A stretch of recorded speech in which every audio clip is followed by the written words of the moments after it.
യോഗ ജീവിതത്തിൽ അനിവാര്യമെന്നും യോഗ ജീവിതം സുഗമമാക്കുമെന്നും കേന്ദ്ര സാമൂഹികനീതി ശാക്തീകരണ സഹമന്ത്രി രാംദാസ് അഠാവലെ അന്താരാഷ്ട്ര യോഗാ ദിനത്തിന്റെ ഭാഗമായി ആയുഷ് മന്ത്രാലയത്തിന്റെയും നാഷണൽ ഹെൽത്ത് മിഷൻ കേരളയുടെയും ആഭിമുഖ്യത്തിൽ മലപ്പുറത്ത് സംഘടിപ്പിച്ച ജില്ലാതല യോഗ ദിനാചരണത്തെ അഭിസംബോധന ചെയ്യവേ പ്രധാനമന്ത്രി നരേന്ദ്രമോദിയുടെ പരിശ്രമഫലമാണ് ജൂൺ 21 അന്താരാഷ്ട്ര യോഗ ദിനമായി ആചരിക്കാൻ ആരംഭിച്ചതെന്ന് കേന്ദ്രമന്ത്രി ചൂണ്ടിക്കാട്ടി.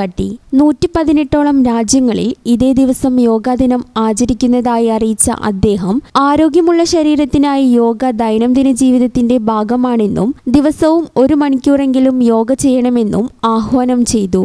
കോട്ടയ്ക്കൽ വൈദ്യരത്നം PS വാര്യർ ആയുർവേദ കോളേജിൽ നടന്ന പരിപാടിയിൽ വിദ്യാർത്ഥികളും യോഗാ അധ്യാപകരും അടക്കമുള്ളവരോടൊപ്പം കേന്ദ്രമന്ത്രി യോഗാഭ്യാസത്തിലും പങ്കെടുത്തു. ചടങ്ങിൽ DMO doctor R Renuka, Vaidyaratnam PS Warrier Ayurveda college principal doctor KK Bindu, deputy DMO doctor Shibulal A, national health mission ജില്ലാ programme officer doctor Anoop TN തുടങ്ങിയവർ പങ്കെടുത്തു. And he is also the Ayush Minister. And therefore, I am not going to take up more time, but I am also very happy to attend this today's function and with you.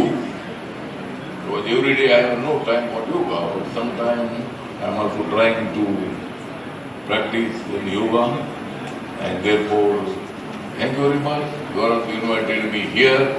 Our Honorable Prime Minister Narendra Modi ji is also a very great man, and he started this Yoga Day in all over the world. There are about 180 countries that are also celebrating the Yoga Day. Therefore, thank you very much. Jai Hind, Jai Bharat. E-Channel News, Malappuram.